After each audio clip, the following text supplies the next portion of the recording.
예, 안녕하세요. 옥덕필입니다. 반갑습니다.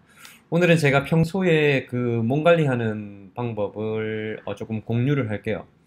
뭐 대단한 건 아니지만 어쨌든 지금 최근에 전 세계적으로 많은 그 프로 선수들이 사용을 하고 있는 웨어러블 디바이스를 이용을 해서 온라인 클라우드 베이스에서 어떻게 자신의 건강이나 아니면 고객들 혹은 팀 내 선수들의 건강을 관리할 수 있는지를 간단히 공유를 할게요. 두 가지 디바이스를 사용을 합니다. 첫 번째는 이 오라링이라고 하는 이 반지예요. 이 반지는 그 핀란드에서 개발된 제품이고요. 핀란드는 뭐 전 세계적으로 그 복지가 잘 돼 있는 나라로 상당히 유명하죠. 최근에 뉴욕 타임즈에서 그런 기사가 나왔습니다. 저도 잠깐 그 포스팅을 공유했던 적이 있는데, NBA 관련돼 있는 선수들과 관계자들 3,000명에게 이 오라링이 공통적으로 지급이 되었다고 합니다. 오라링은 수면을 취하는 동안에 그 심박 변이도나 심박수, 그리고 호흡수, 그 다음에 수면에 대한 퍼포먼스, 얼마나 잘 많이 뒤척이는지, 뭐 렘 수면, 라이트 수면, 딥 수면, 이런 수면의 어떤 종류별의 빈도, 그리고 수면을 취하는 동안 체온의 변화도 측정을 할 수가 있어요. 사람마다 다 자기가 가지고 있는 그 고유의 체온이 다르기 때문에 14일 정도 동안 체온의 평균을 먼저 측정을 하고 그 평균 체온에 비해서 어젯밤에는 뭐 마이너스 0.1도, 오늘은 뭐 마이너스 0.5도, 오늘은 플러스 0.5도 뭐 이런 식으로 체온의 변화를 보여줍니다. 상당히 좋은 정보죠. 저 같은 경우는 그 시골에 계시는 어머니, 아버지에게도 이 오라링을 드렸어요. 그래서 아버지 같은 경우에는 작년에 또 폐 관련해서 안 좋은 일이 좀 있었기 때문에 어떤 염증 반응을 상당히 조심을 해야 되거든요. 염증이 생기면 체온이 올라가기 때문에 뭐 조금의 체온의 변화에도 상당히 민감한 연세이시고 그런 상태이기 때문에 매일매일 제가 아침에 일어나자마자 오라링 클라우드를 들어가 보면 밤새 어머니 아버지께서 뭐 잘 주무셨는지 체온의 변화가 있는지 없는지도 평가를 할 수가 있고요. 활동의 양이라든지 이런 것들도 아주 디테일하게 평가가 되어 있습니다. 그다음에 이 심박 변이도와 피로 회복도, 그리고 운동량, 운동 부하, acute chronic workload ratio 이런 것들을 이 First Beat 심박 벨트를 이용해서 측정을 합니다. First Beat 심박 벨트 같은 경우에도 만들기는 순토라는 회사에서 만들고요. 이 First Beat은 마찬가지 핀란드 회사고 지금 소니나 가민이나 순토나 이런 곳에서 제공하고 있는 대부분의 심박수, 심박 변이 기반의 알고리즘들, 소프트웨어들 이런 것들의 베이스가 되는 측정 알고리즘과 분석 알고리즘을 제공하는 그런 회사죠.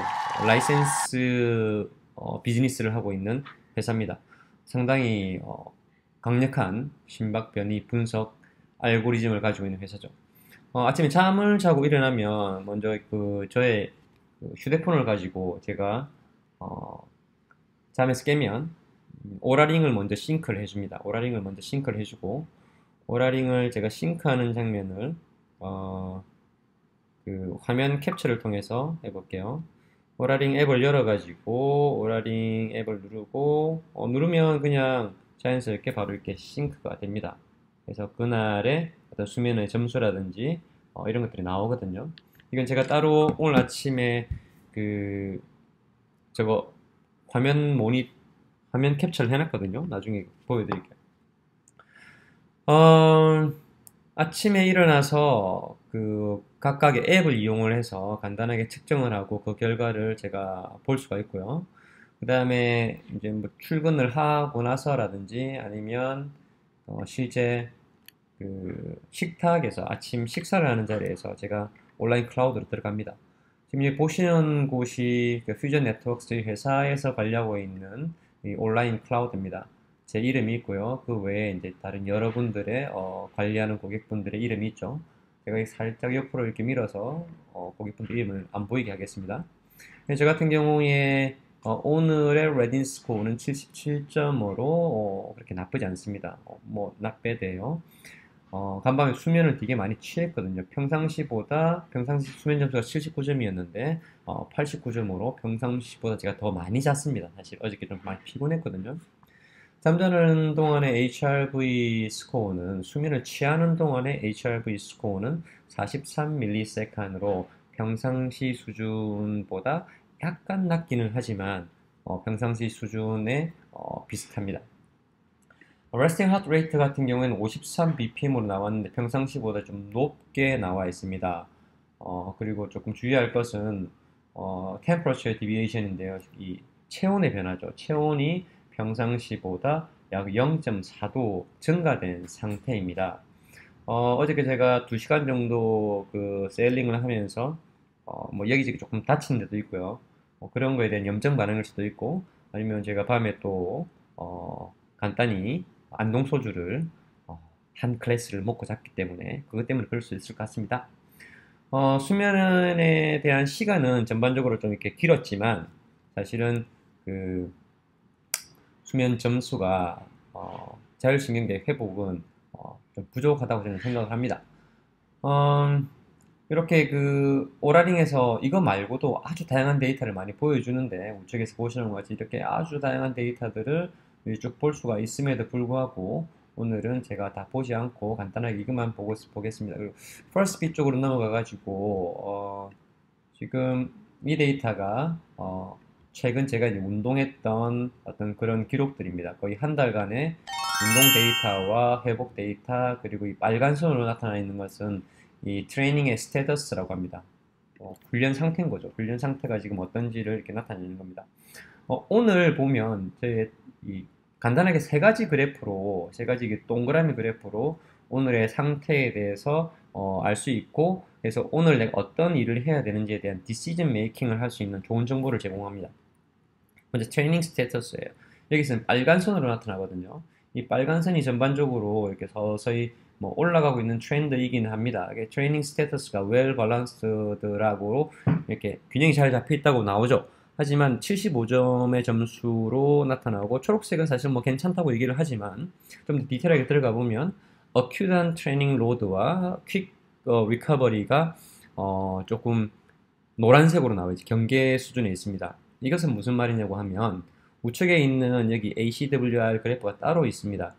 최근 7일간의 운동량이 운동부와 이 트림프라는 특별한 알고리즘을 가지고 있는데 이 트림프 스코어가 최근 7일 동안은 668, 최근 28일 동안은 568로서 평균적으로 최근 7일간의 운동량이 운동 부하가 최근 28일에 비해서 약 120%, 약 0.2배 정도 증가되어 있는 상태라고 나옵니다. Acute Chronic Workload Ratio에 대한 최근 어떤 그런 논문들을 볼 때는 0.2 그 수치가 0.8에서 1.3 안에 있을 때 부상의 위험도가 가장 낮다라고 나오는데 1.2 정도면 그 1.3에 가까운 수준이기 때문에 초록색이 아닌 이 노란색으로 나타나는 겁니다. 자, 그 다음 퀵 리커버리 점수가 있는데요. 이 퀵 리커버리는 매일 아침에 일어나서 3분 동안 심박 변이를 측정을 하는 겁니다. 아침에 일어나서 눈을 뜨자마자 침대 옆에 놔뒀던 이 벨트를 차고 누워서 3분 동안 검사를 하면 이 퀵 리커버리 점수가 나오는데 이 퀵 리커버리 점수는 크게 7일간의 평균과 오늘의 점수가 이렇게 나타내어집니다. 이 점수는 그 RMSSD라는 심박 변이도 그 어떤 수치를 기반으로 주거든요. 퀵 리커버리 데이터 측정했던 내용들을 들어가 보면 RMSSD가 41ms이고 아침에 일어났을 때 심박수의 평균이 49bpm으로서 저 같은 경우는 평소보다 조금 높은 상태로 나와 있습니다. 7day 리커버리 평균에 비해서 오늘 평균이 아까 오늘 평균이 약간 낮은 것으로 나와 있고요. 그래서 리커버리는 전반적으로 제가 며칠 전의 상태를 이렇게 좀 비교해 볼 때 뭐 그렇게 나쁜 것은 아니지만 서서히 이렇게 피로도도 회복되는 게 점점점 증가하고 있지만 여전히 그 노란 색깔 즉 회복이 완벽하게 되었다고는 보기 힘든 상황입니다. 그렇기 때문에 저 같은 경우에는 어제 어떤 운동량이나 운동 강도 그리고 오늘 이 데이터가 얘기해주는 트레이닝의 밸런스 그리고 자율신경계의 어떤 상태 이런 것을 볼 때 오늘 저는 운동을 하기는 하되 리커버리 관련된 운동을 하는 게 맞고요. 그 다음에 조금 더 휴식을 취하는 게 맞습니다. 특히 acute chronic workload ratio에서 1.2로 나타나기 때문에 오늘 운동량이나 운동 강도가 상대적으로 크면 운동 부하가 크게 되면 이 ACWR이 1.3 이상으로 올라갈 거기 때문에 제가 이걸 한 1.1이나 1.0 정도 수준으로 맞추려면 오늘 운동을 쉬든지 아니면 운동을 아주 저강도로 회복 운동 아니면 corrective exercise 운동 등을 하면 상당히 좋을 것으로 사료됩니다. 이렇게 이 온라인 클라우드를 이용을 해서 선수들을 관리할 수 있고요. 저뿐만 아니고 제 팀에 있는 여러 선수들, 이게 이제 팀이라고 생각을 하면 한 팀 내의 선수들의 전반적인 상태를 이렇게 볼 수가 있습니다. 뭐 이렇게 측정을 하는 선수들은 나타날 거고요. 측정을 하지 않는 선수들은 나타나지 않을 겁니다. 팀 전체의 acute chronic workload ratio 이렇게 볼 수가 있고요. 팀 전체의 어떤 트레이닝의 스테이터스, 훈련의 상황을 감지를 할 수가 있습니다. 회복에 대한 것도 이렇게 볼 수가 있고요. 이렇게 이 오라링과 과거에는 그 fatigue science라는 이 시계형의 어떤 디바이스를 가지고 제가 수면의 퍼포먼스를 측정을 했다면 지금 최근 한 3달 정도 제가 이 오라링을 이용을 해서 수면의 퍼포먼스를 측정을 했는데요. 큰 장점은 체온의 변화와 호흡수 이런 것들을 볼 수가 있다는 겁니다. 그리고 수면을 취하는 동안 수면을 취하는 그 모든 시간의 심박 변이의 변화라든지 수면을 취하는 모든 시간 동안 심박수의 변화 이런 것들을 이렇게 볼 수가 있어요. 나중에 그래프를 보시면 좀 더 디테일한 걸 볼 수가 있는데 과거에 사용을 하던 그 Fatigue Science 시계형 디바이스에 비해서 물론 그 Fatigue Science가 또 좋은 점은 또 따로 있긴 있습니다. 상당히 많은 정보와 디테일한 정보를 주고요. 그날 훈련에 대한 디시전 메이킹을 할 수 있는 좋은 정보를 제공하는 디바이스입니다.